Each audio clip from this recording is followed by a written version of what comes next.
Americas. This is Javel Garcia, and I'm here with Mr. Barrington Irving, the first black man and youngest solo pilot to travel around the world in 97 days. That is crazy.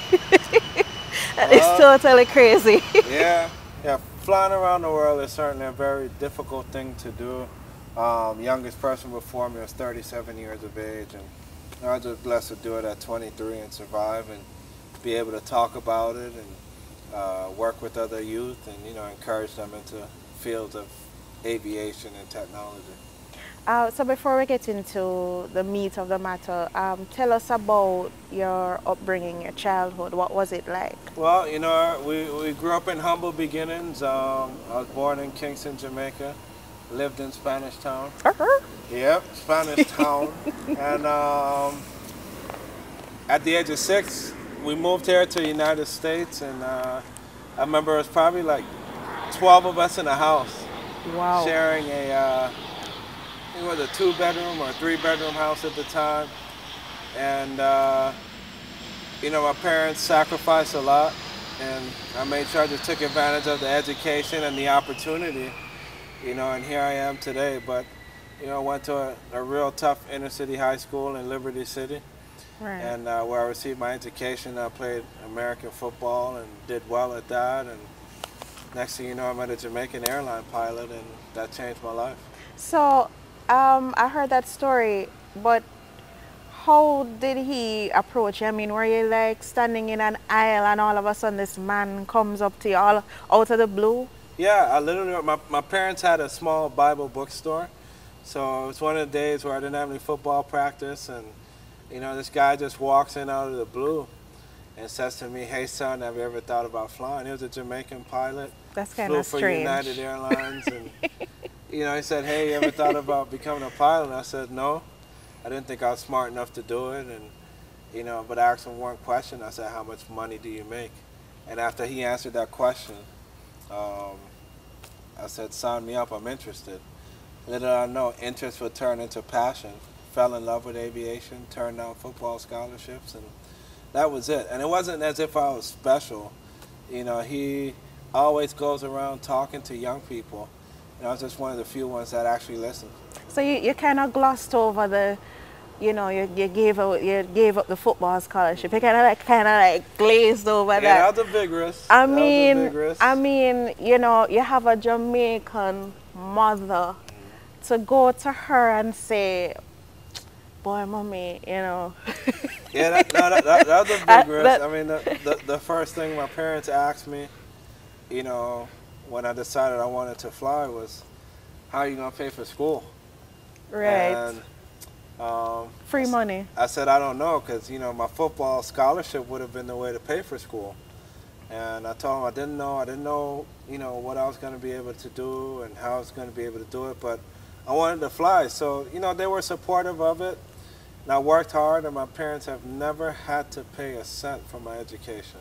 So after they saw where it was going with you, they really stood behind you in whatever you wanted to do. Yeah, because I was more than an athlete. I was a student athlete, and I took care of my grades in school, right. So which provided me the opportunity to get scholarships. In between that and doing odd jobs, that helped me to pay for my first pilot's license. And then I received a full scholarship to Florida Memorial University that paid for my remaining flight licenses and also my bachelor's degree in aeronautical science. So it was as if someone handed me a check for $100,000 just like that. Well, so how did you take to aviation? I mean, was it a hard transition from, okay, you're all about football and that was where your life was gonna go? I mean, how was that transition for you? It was a difficult but a fun transition. I mean, aviation is an industry where math, science, reading, writing, communication skills, all these things are important. Whether you're a pilot or a mechanic or engineer, air traffic controller, it's an industry that requires a strong background, within those subjects. And that was a tough transition, and also just being disciplined. I mean, I had discipline from football, but aviation required even that much more discipline as a person You know, because when you're flying an airplane, it's not like it's a game or it's just for fun. It's almost life and death kind well, of thing. You're in the air. Flying is one of the safest modes of transportation. I feel more comfortable up there than driving on I-95. Okay. You know, and statistically, it's much safer than driving on the road. But you can set yourself up in situations where, you know, it can be challenging. So, you know, you're always thinking ahead, the discipline required, but it's fun. You know, just like, you know, I tell people anything they want to do in life, you know, when you find something that you're passionate about, you're just willing to do whatever it takes to attain that goal. And that was kind of my attitude, you know, and there's so many jobs in this field. You know, I say to myself, well, if I'm not smart enough to become a pilot, well, I'll do something else. Right. Was there any time you ever thought while doing the aviation, was there a time when you were like, oh, maybe I shouldn't have made this decision?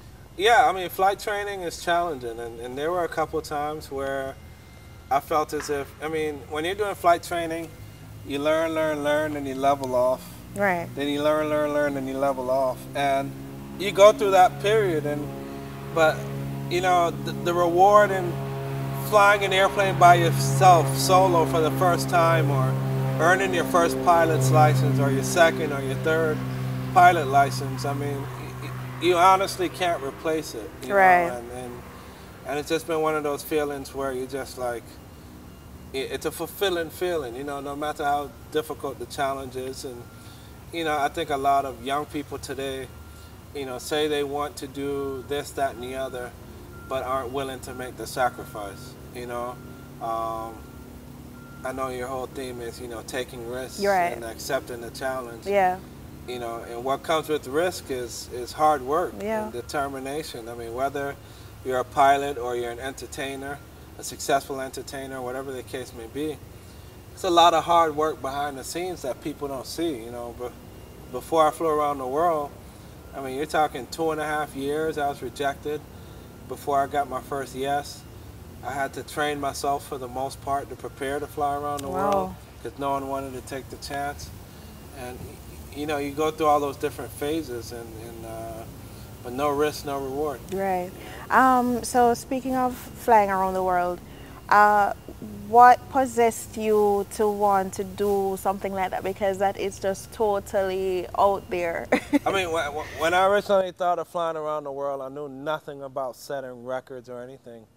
You know, I just wanted to prove a point to kids, and you know, I never grew up with a mental perspective that I would live a long life, you know, and the Lord has blessed me with a long life, and you know, so far, and you know, it's just been, my mental perspective was, well, what's one thing I can do, whether I live or die, you know, I could be of some significance to young people. And I said, what if I flew around the world?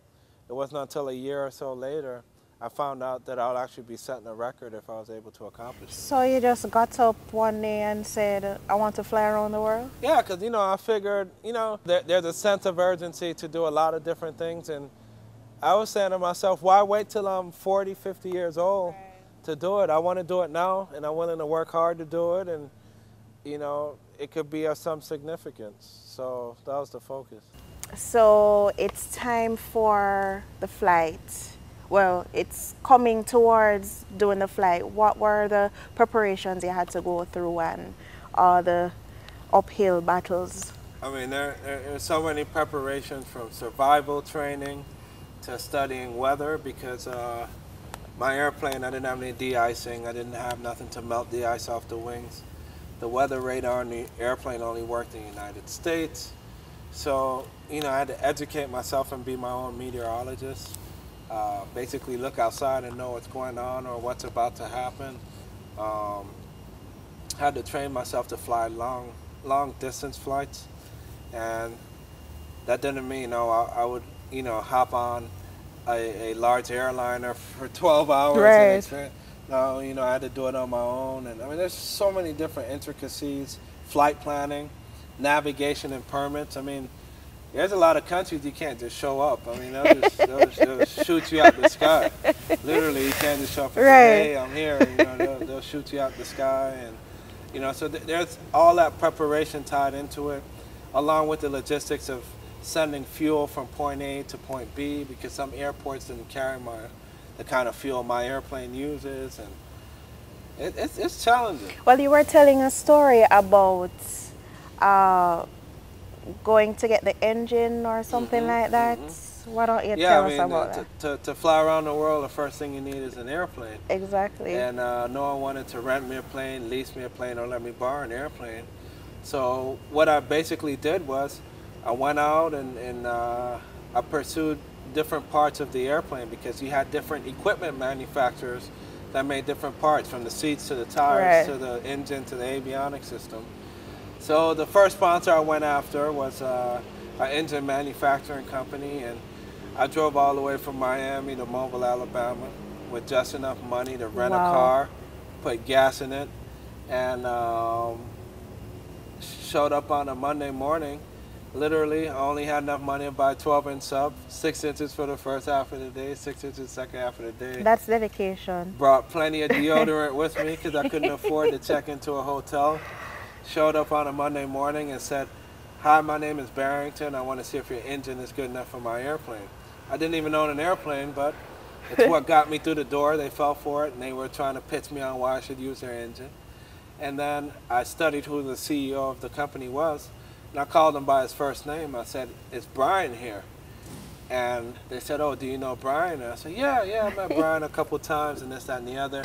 Never met Brian before in my life. Once I had the chance to speak to Brian, he immediately realized I tricked his whole staff, told me I got 5 minutes shoot, and in those 5 minutes I was honest with him. I told him who I was, where I was coming from, what I was trying to do, and why I was trying to do it. And Brian was honestly amazed with that, but he just said, "Thank you for coming. We normally don't sponsor engines for this kind of thing." Drove all the way back to Miami. Not knowing what was going to happen. Right. Got a phone call a couple weeks later with Brian, and he sponsored me an engine worth $83,000. And just like that, I was able to get the cockpit system for $70,000, cut the cost of the airplane in half, finance the rest of it. And at the age of 21, I flew off with a $600,000 airplane. So where did you get the plane? Out of Bend, Oregon. Okay, so how was that process? Oh, I had to fly up there by airline, do some training on the aircraft. They signed me off, and I had to fly from Oregon all the way back to Miami by myself. You had the thought of flying around the world. You got the different parts. What were close friends and family saying about this? You know, a lot of close friends and family didn't really understand the magnitude of what I was working on. Right. I don't think it hit them until the day I left to fly around the world, where there were, thousands of people at the airport. They were seeing me on the news, and it was very difficult for a lot of people to understand the magnitude of what I was working on. And then when I left to fly around the world, they understood immediately. So were there a lot of naysayers or? Oh yeah, there are plenty of naysayers. I mean, my parents were very supportive. Plenty of naysayers. I mean, a lot of people, told me, "Look, you're coming back in a coffin." Right. So there are plenty of naysayers. And when I got back, some of those naysayers were fighting on stage to shake my hand and talk to me and see stuff. How it is. And that's life. Right. That's life. And it doesn't mean you're better than someone else. It just simply means that I was able to execute and accomplish my goal. After I flew around the world, one of the individuals, I remember we had to ship a package, right. FedEx package or UPS, and this guy comes in to pick up my package, and turns out this guy was one of the high school football stars I played football with, who, picked on me for turning down the scholarships, and here he is a couple years later picking up my package. Yeah. So you never know where life takes someone, 5, 10, 15 years from now. And, and like I said, it doesn't mean that I'm better than him, but I was able to execute my goal, and he wasn't. And, with anything you do, you're going to have naysayers.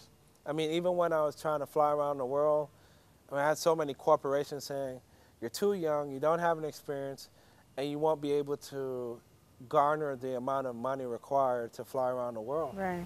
Which was $1.2 million. Wow. And you know what? I really listened. I listened to all the naysayers, and although I listened to it, I didn't believe it. But I made sure I made it a priority. If someone said, "Oh, I'm not going to fly around the world because of X, Y, and Z," Yeah. I made sure I answered X, Y, and Z. So they say, "Oh, you're not going to be able to do it because you don't have the experience." I made sure I got as much experience as I could. Right. You're not going to do it because you don't have enough money. I made sure I went out and fundraised some money to do it. So that was my attitude. And a lot of people get easily flustered and frustrated, and for me it was just Something that you had to do. something I had to do. I mean, it's not like you'll punch someone in their mouth. Right. You have to beat them with your brain. Right. So that's what it was. So it's the morning of, it was morning, right? You left Yeah. in the morning. It was the morning of the flight. A lot of people are there to wish you well. What are the emotions you had going through you at that time? I had plenty of emotions. Emotions from, wow, I didn't expect all these people. Wow, I didn't expect to be on CNN or the Today Show. It was funny too because, during the whole time everyone's like, "Go Barrington, go," and doing all the interviews. I only had $30 in my pocket, and Right. no one knew this. And by the time I landed in Miami, in my first stop in Cleveland, Ohio, Miami fundraised close to $100,000. But it was the funniest thing ever because everyone's cheering me on, Right, and and no one knew. But that taught me an important lesson, just stepping out on faith. And sometimes when people see action, everyone wants to gather behind Right. the action, behind the movement, and that's what happened for me. And I'm just really grateful that it worked out that way. and your family, what were they going through? Uh, Okay, mommy I- was Yeah, bawling. my mom was crying. It was real difficult Oh, for Lord. them. But they held it together. Yeah. They held it together, and as a family, we just tried to downplay that part. Right. And well, it was challenging because you look at I look at my mom and dad, and look at my two younger brothers, and I'm saying to myself, this might be my last time seeing Wow. them. Yeah. So now it's the journey. 97 days, kind of give us a little synopsis of what that was all about. Yeah, it took 97 days, close to 30,000 miles. I stopped in 13 countries, 27 stops. I mean, you name it, I flew through it. Whether it was a sandstorm over Saudi Arabia, or with heavy showers in Europe, or monsoons in India and Asia, no. or severe icing in the North Pacific. I mean, there wasn't one flight that was just easy. So let me ask you something, because after I met you and sitting down and thinking about your story over and over, I imagine myself by myself in one of those little planes that I wouldn't feel comfortable flying in on a regular basis from a reputable airport. And you're by yourself going through sandstorms, snowstorms, flying over countries you've never been to, you don't even know their reaction to you flying over the country. I mean, how were you thinking, your thought process while you were in those situations? That's a great question, and I almost drove myself mentally crazy at the beginning because when I flew from St. John's, Canada to the Azores, which is in the North Atlantic, Right. that stretch covers like 2/3 of the way. That was 12 and a half hours. Wow. And I remember sitting and you're just thinking about countries and people and sponsors and family and Right. friends and stuff. And I literally almost like ditched the airplane into the ocean, just driving myself Are you mentally serious? crazy. Yeah, because I mean, there gets to be a point where the human mind can overthink and you drive yourself crazy. And I literally almost just said forget it and just smashed into the ocean. And I had to just take calm breaths and just breathe slowly. But after going through that, I told myself, you know what? All my focus is to fly from point A to point B, not worry about point C, D, E, F, and G. And that was my focus. I just simplified a lot of things. If I needed to fly from Greece to Dubai, or Greece to Egypt. I was focused on flying from Greece to Egypt, focused on the weather, all the permits, everything I need to do. And I'll deal with the next one at the next time. Yes, so in order to ease your mind, you had to focus on one thing, and one thing at a time, so you don't go crazy. And I think that's an important lesson for a lot of people out there. You know, you get so many people who want to be entrepreneurs or just want to, you know, multitask in different things. Right. And they don't ever master one thing, you know. And I had to learn that in a very challenging way. You know, just master one thing at a time. I multitask like crazy till this day. Yeah. But as much as I'm multitasking, I'm saying to myself, all right, this objective will be done first, this objective will be done second, this objective will be done third. You know, and that's where discipline comes in. You know, a person who doesn't have discipline or wherewithal, they can't manage multiple things in a successful way. You were telling us, naming some of the countries you were in.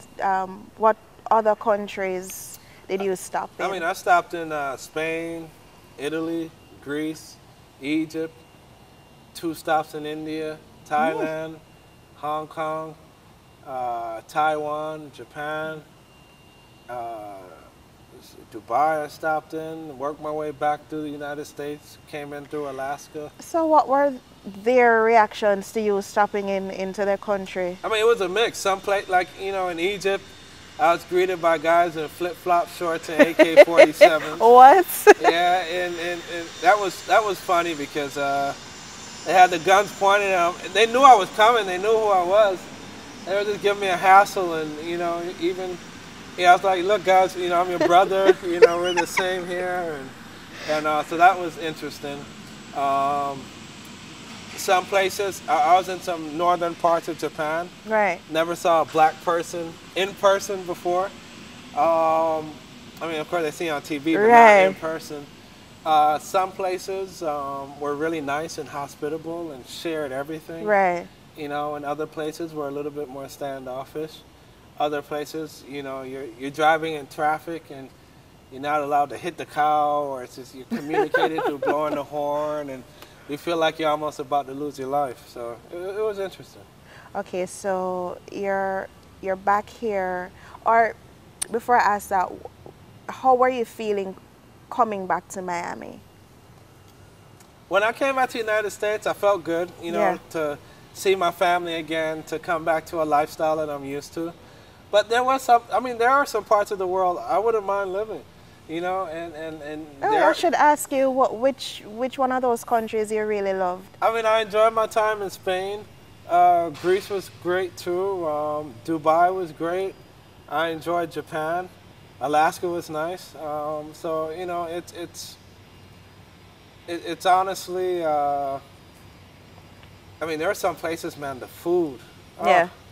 The food in some of these countries were amazing. You know, especially like in Europe and Asia, the food was really amazing. So. I hear in Europe, the food isn't, it's not that greasy. It's not. You taste the food.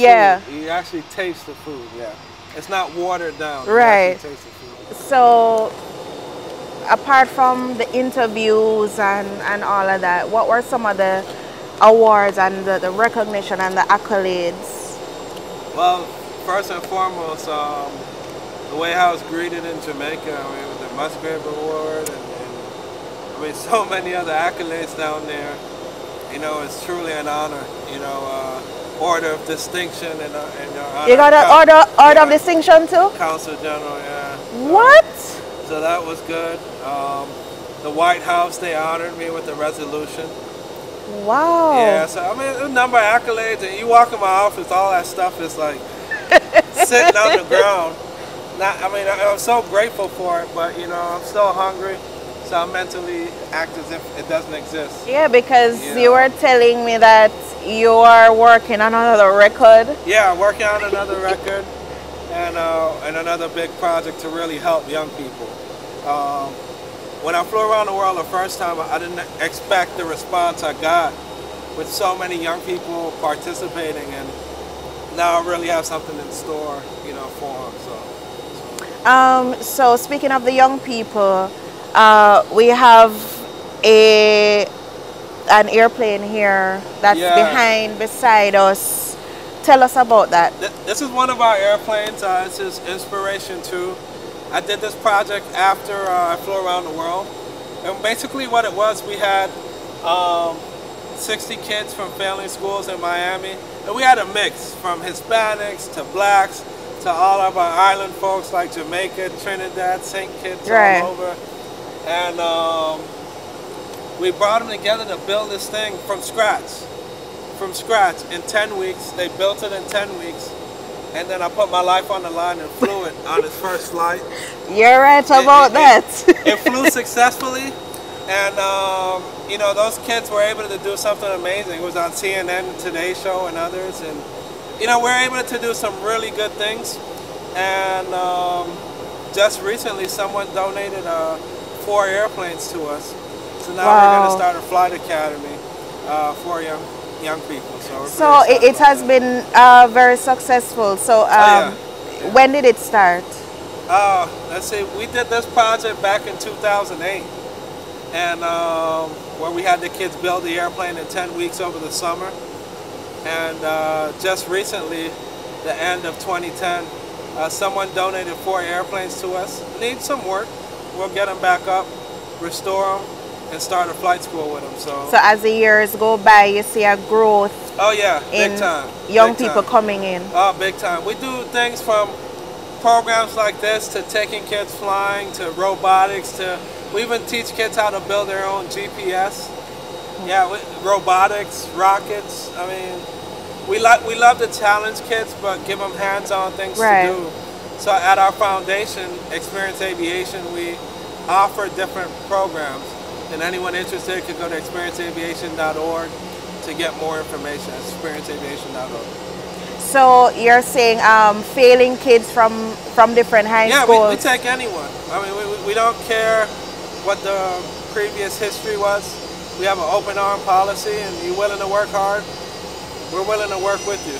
You know, a lot of our young people, they're not offered the best educational opportunities, and they end up walking a different path. And, you know, to some degree, it's not their fault. Some of these students, do you find that they're from, well, I don't want to say bad neighborhoods. They're from like those kinds of neighborhoods? Yeah, I mean, a lot of our students come from inner city, you know, at-risk areas, and you know, low economic areas. Right. And, we work with them all, you know, and we mix them all together. Right. And, you know, when they come to our facility, you know, everyone's starting off from a certain point to learn something new. And we don't treat any kid different from the other. You know, that's one of the good things about aviation. I mean, it connects people in so many ways, and it's such an exciting industry. It's like flying an airplane. I mean, the airplane don't know if you're black, white, male, or female, you know? And you know, it's just the kind of approach we take. And we've had great success doing it. And I bet that this helps in their self-esteem and they do a little better in their schoolwork because somebody is taking interest in them. Big time, big time. Okay, so can you tell us what you're working on for the next record, or is that a secret? I can't share yet. I can't share yet, but you guys will be hearing soon. Probably another 8 months you'll be hearing. Okay, all right. Another 8 months. Well, thank you very much. No problem. It's really an honor for me to come here and do this and interview you. I mean, when I met you last month, I couldn't pass up the opportunity to do this, even though it's, you know, little old me. It's a little blog. No problem. Yeah, you're already, right? Straight up, you see it. That's just how it works, and you know, I'm just grateful to be where I'm at, and I mean, for all the risk takers out there, you know, just take a chance, but learn to take calculated risks. I mean, my life is filled with calculated risks. Right. You know, and that's what it's all about. All right, well, you heard it from him yourself. Thank you very much for clicking on and reading the post, and you'll definitely be hearing a lot more from Mr. Irving. Sounds good. Thank you.